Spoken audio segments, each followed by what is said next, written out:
Hi friends, welcome to my channel movie world. నేను మీ Arjun Kumar. So ఈరోజు ఒక లేటెస్ట్ అప్డేట్ మీకోసం తీసుకొచ్చేసాను.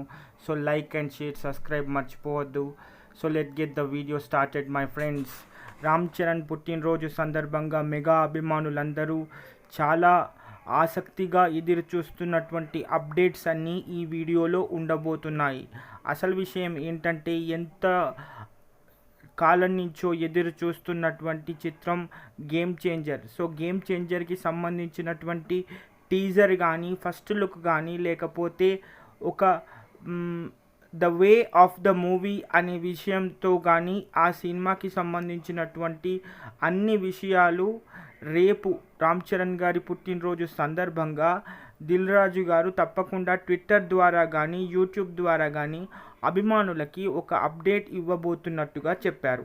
అంతేకాదు, చిట్టిబాబు దర్శకత్వంలో రాబోతున్నటువంటి చిత్రం అండ్ ఈ చిత్రాన్ని చాలా బడ్జెట్, అంటే దాదాపు 150 కోట్ల నుంచి 200 కోట్ల వరకు ఈ చిత్రానికి ఖర్చు పెడుతున్నారని, సో ఈ చిత్రానికి పూర్తి మాస్ ఎంటర్టైనర్గా ఉండబోతుంది. చిట్టిబాబు దర్శకత్వంలో ఈ సినిమా రాబోతుంది. అండ్ జాన్వీ కపూర్ తొలిసారిగా, శ్రీదేవి గారి కూతురు జాన్వీ కపూర్ తొలిసారిగా రామ్ చరణ్తో నటించబోతోంది. ఇప్పటికే దేవర చిత్రానికి జాన్వీ కపూర్ మనకి తొలి చిత్రంగా రాబోతుందని అందరికీ తెలుసు. ఇది సౌత్ ఇండియాలో తెలుగు చిత్రంగా రాబోతున్నటువంటి జాన్వీ కపూర్ రెండో చిత్రంగా మనం చెప్పుకోవచ్చు. సో అసలు రామ్ చరణ్ గారి ప్రయాణం ఎలా ఉంది అండ్ రామ్ చరణ్కు ఉన్నటువంటి సక్సెస్ కానీ, ఫెయిల్యూర్స్ కానీ ఈ వీడియోలో పూర్తిగా బర్త్డే సందర్భంగా తెలుసుకుందాం.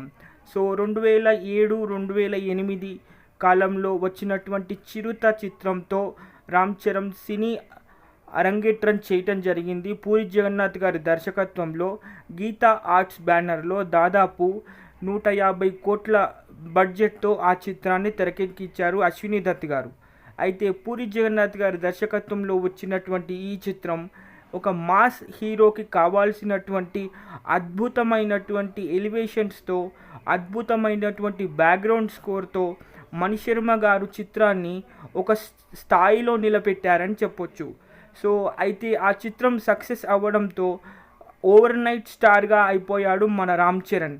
అంతేకాదు, ఆ చిత్రంతో పాటు, ఆ సక్సెస్తో పాటు రాజమౌళి గారి దర్శకత్వంలో వచ్చిన మగధీర 2009, 2010 కాలంలో వచ్చిన ఈ చిత్రం దాదాపు సంవత్సరంన్నర ఈ చిత్రానికి డేట్స్ కేటాయించి తన రెండో చిత్రానికే అంత బడ్జెట్తో పాటు అంత కాలాన్ని కేటాయించిన తొలి హీరోగా చరిత్రకెక్కాడు.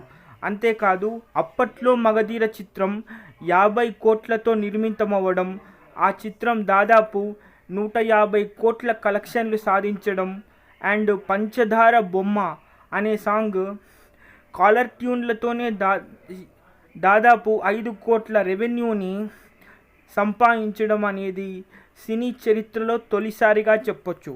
అంతవరకు మహేష్ బాబు గారి పేరు మీద ఉన్న పోకిరి చిత్రంలో ఉన్నటువంటి రికార్డ్స్ అన్నీ మగధీర వచ్చి అంతవరకు ఎవరు బ్రేక్ చేయలేదు. అంటే ఆ చిత్రం ఎంత గొప్ప స్థాయిలో హిట్ అయిందో మనందరికీ తెలుసు.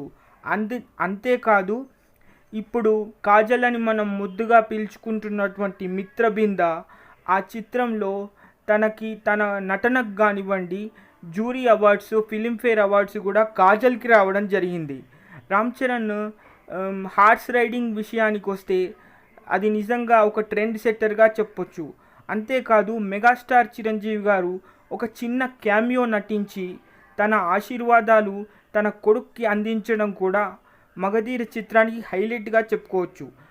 బంగారు కోడిపెట్ట సాంగ్ని రీమేక్ చేస్తూ ఎంఎం కీరవాణి గారు చేసిన ఒక అద్భుతమే బంగారు కోటిపెట్ట రీమేక్ సాంగ్. ఆ రీమేక్ సాంగ్లో మెగాస్టార్ స్థాయిలో డాన్స్ చేయడానికి రామ్ చరణ్ చాలా కసరత్తే చేశాడు. కానీ ఆ స్టైల్కి, ఆ యాటిట్యూడ్కి నేను మ్యాచ్ కాలేదు, నాన్నగారితో నన్ను కంపేర్ చేయకండి అని మగధీర 100 డేస్ ఫంక్షన్లో రామ్ చరణ్ చెప్పడం మనం అందరము చూసాము. అంతేకాదు, రాజమౌళి కూడా మెగాస్టార్ స్థాయిలో రామ్ చరణ్ ఎదగాలంటే అనుకున్నంత ఈజీ కాదు. మెగాస్టార్ గారు ఒక శిఖరం లాంటి వారు అని ప్రీ రిలీజ్ ఈవెంట్లోనూ 100 డేస్ ఫంక్షన్లోనూ చెప్పడం జరిగింది. ఆ తర్వాత తన సక్సెస్ని కంటిన్యూ చేయాలి అని భావించినటువంటి రామ్ చరణ్ ఆరెంజ్ సినిమా భాస్కర్ దర్శకత్వంలో చేయటం జరిగింది.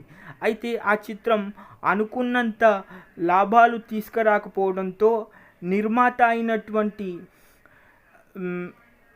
ఆ చిత్రానికి నిర్మాత అయినటువంటి నాగేంద్ర బాబు గారు అంజనా ప్రొడక్షన్స్తో దాదాపు 65 కోట్ల బడ్జెట్తో ఆ చిత్రాన్ని ఆరెంజ్ మూవీని తెరకెక్కించడం జరిగింది. అయితే పూర్తిగా చిత్రం నష్టాల పాలైపోయి ఒక యావరేజ్గా ఉండాల్సినటువంటి చిత్రం కూడా కాకుండా బిలో యావరేజ్గా మారిపోయి అసలు అభిమానులు ఇలాంటి చిత్రాలు రామ్ చరణ్ చేస్తే గనక కెరియర్ కష్టమే అనే స్థాయికి కూడా విమర్శలు రావడం జరిగింది.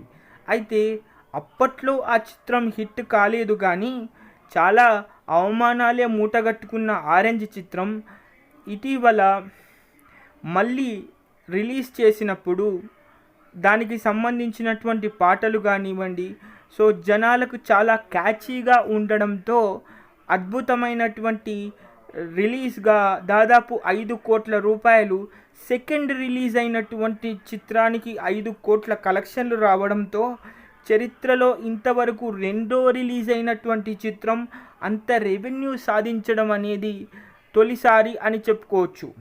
సో అసలు అప్పుడు ఫ్లాప్ అయినటువంటి చిత్రం మళ్ళీ రిలీజ్ అయినప్పుడు ఎందుకు అంత పెద్ద హిట్ అయింది అంటే మాత్రం అసలు విషయానికి వస్తే జనాలు చూసే పద్ధతి కానివ్వండి, సినిమాకి సంబంధించినటువంటి పాటలని ఎంజాయ్ చేసే పద్ధతి కానివ్వండి, 10 సంవత్సరాల తర్వాత రావాల్సిన చిత్రం 10 సంవత్సరాల ముందే రావడంతో ఆ చిత్రాన్ని ఎవరూ పట్టించుకోలేదు. దానివల్ల చిత్రం యావరేజ్గా కూడా కాకుండా ఒక డిజాస్టర్గా మిగిలిపోయింది. ఆ తర్వాత సంవత్సరం బ్రేక్ తీసుకున్నటువంటి రామ్ చరణ్ ఎలా అభిమానులకు కనిపించాలి అని చాలా కసరత్తు చేసి రచ్చ అనే మూవీ చేయటం జరిగింది. సంపత్ నంది దర్శకత్వంలో వచ్చిన రచ్చ మూవీ దాదాపు 60 కోట్లతో చిత్రాన్ని తెరకెక్కించడంతో చిత్రం 150 కోట్లు కలెక్షన్ చేసి రామ్ చరణ్ కెరియర్లో ఒక మంచి బూస్టప్ మూవీగా చెప్పుకోవచ్చు. అంతేకాదు తమన్నా భాటియా మనందరికీ తెలుసు, మనం మిల్కీ వే బ్యూటీ అని పిలుచుకుంటుంటాం. అండ్ తమన్నాకి తన డాన్స్కి సంబంధించినటువంటి, తన యాటిట్యూడ్కి సంబంధించినటువంటి అద్భుతమైనటువంటి హీరో దొరికాడు అని అభిమానులు పాటలకు పరవశించిపోయి ఆ పాటల కోసం తిరిగి మళ్ళీ రిపీట్ ఆడియన్స్ రావడం జరిగింది. సో అది అంత గొప్ప హిట్ అయిన తర్వాత తనకు పూర్తిగా మాస్ ఇమేజ్ రావడం జరిగింది. అయితే ఈ మాస్ ఇమేజ్ని అలాగే కంటిన్యూ చేయాలని అద్భుతమైన చిత్రాలని ఒప్పుకుంటూ యావరేజ్ చిత్రాలు కూడా ఒక స్థాయికి వచ్చేంతవరకు రామ్ చరణ్ స్థాయి ఈ చిత్రాలకు కాదు, అంతకన్నా పెద్ద స్థాయి మా రామ్ చరణ్ది అనే స్థాయికి ఇప్పుడు ప్రస్తుతానికి మెగా పవర్ స్టార్గా, గ్లోబల్ స్టార్గా ఇప్పటి నుంచి ఎదిగినటువంటి రామ్ చరణ్ అటు బాబాయ్ చెప్పినటువంటి పద్ధతి కానీ, ఇటు తండ్రి పెంపకంతో కానీ క్రమశిక్షణకి మారుపేరుగా ఉంటూ ఇండస్ట్రీలో రాయల్ చరణ్ అనే పేరుతో తన తండ్రి పేరును నిలబెట్టడానికి సరైన మెగా వారసుడిగా సినీ ఇండస్ట్రీలో ఒక గొప్ప స్థాయిలో ప్రస్తుతానికి ఆస్కార్ అవార్డు స్థాయిలో ఎదిగి తను గ్లోబల్ స్టార్గా ఎదగడం జరిగింది. అయితే గోవిందుడు అందరివాడు చిత్రం ఒక మంచి ఫ్యామిలీ ఎంటర్టైనర్గా ఉంటూ కృష్ణవంశీ దర్శకత్వంలో వచ్చిన ఈ చిత్రం చాలామంది ఫ్యామిలీ ఎంటర్టైన్మెంట్ని ఇష్టపడే వాళ్ళకి ఒక మంచి చిత్రంగా ఉంది. ఆ తర్వాత తుఫాన్ అనే మూవీని జంజీర్ రీమేక్గా చేయడంతో ఆ చిత్రం కొంచెం పరాజయం పాలైందనే చెప్పొచ్చు.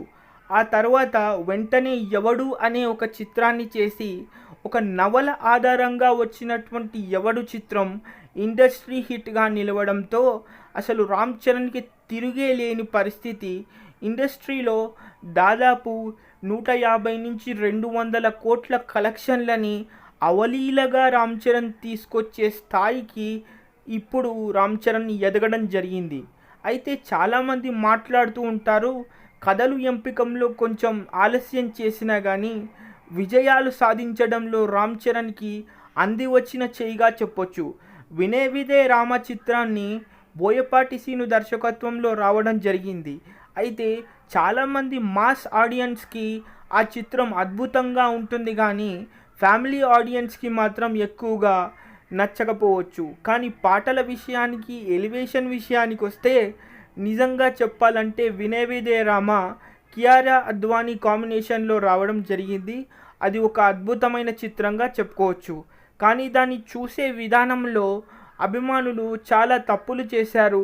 అందుకే ఒక ఇండస్ట్రీ హిట్గా ఉండాల్సిన సినిమా కేవలం ఒక హిట్గానే మిగిలిపోవడం జరిగింది. సో ఇలా ప్రయాణం కొనసాగుతూ రామ్ చరణ్ కెరియర్లో ఒక మలుపు తీసుకొచ్చిన చిత్రం రంగస్థలం అని చెప్పుకోవచ్చు. అయితే రంగస్థలం చిత్రానికి చిట్టిబాబు పాత్రకి ద బెస్ట్ జ్యూరీ అవార్డుతో పాటు చాలామంది ఎంతోమంది ఇలాంటి చిత్రాలు చేస్తుంటే ఒక ఆపద్బాంధవుడిని చూస్తున్నట్టుంది అని అంటూనే ఇలాంటి కమర్షియల్ సినిమాలని, ఇంత లో బడ్జెట్ సినిమాలని ఎలా తెరకెక్కించగలుగుతున్నారు అని కూడా చెప్పడం జరిగింది. అంతేకాదు రంగస్థలం చిత్రానికి సంబంధించినటువంటి అవార్డుల గురించి చెప్తే ఒక పెద్ద చాటభారతమే అవుతుందని చెప్పొచ్చు. నిజంగా రామ్ చరణ్ స్టైల్కి కానీ, ఎలివేషన్స్కి కానీ అక్కడ ఎలాంటి పొంతన లేని చిత్రాన్ని ఒక సూపర్ హిట్గా నిలబడేలా చేశాడు రామ్ చరణ్ యాక్టింగ్తో. అంతవరకు కేవలం కమర్షియల్ సినిమాలు మాత్రమే చేసి ఒక మాస్ హీరోగా తన పేరు మాత్రమే నిలబెట్టుకున్నటువంటి రామ్ చరణ్ రంగస్థలంతో తన కెరియర్ని ఒక యూటర్న్ తీసుకుని ఏ చిత్రాన్నైనా, ఏ పాత్రనైనా అవలీలగా చేయగలను, ఎందుకంటే నేను మెగా వారసుడిని, పాత్రను చేయడం నాకు కొట్టిన పిండి అనే స్థాయిలో ఆ చిత్రాన్ని అద్భుతంగా చేశాడని చెప్పొచ్చు.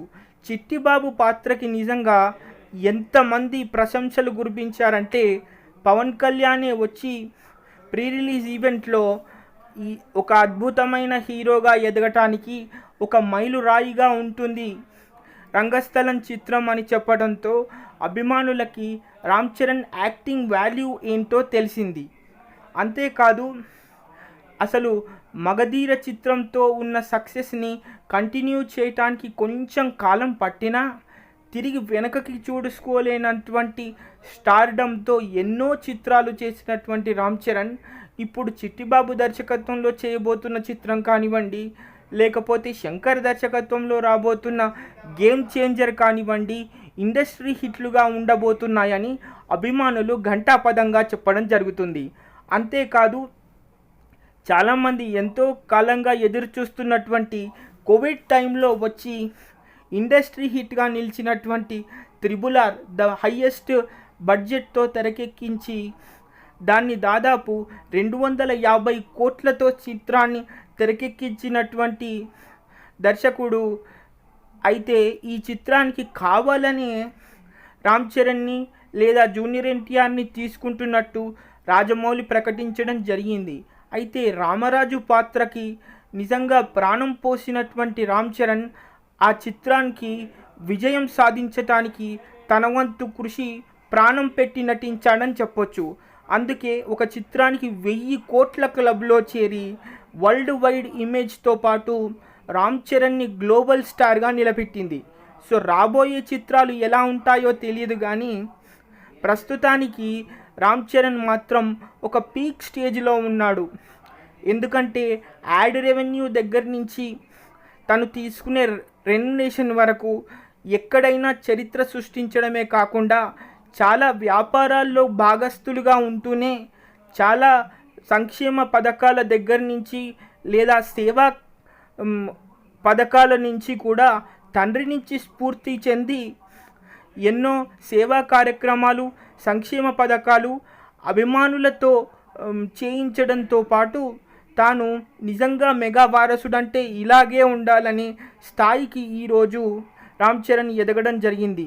So stay tune for the further updates. నేను మీ అర్జున్ కుమార్. ఈ అప్డేట్ మీకు నచ్చిందని అనుకుంటున్నాను.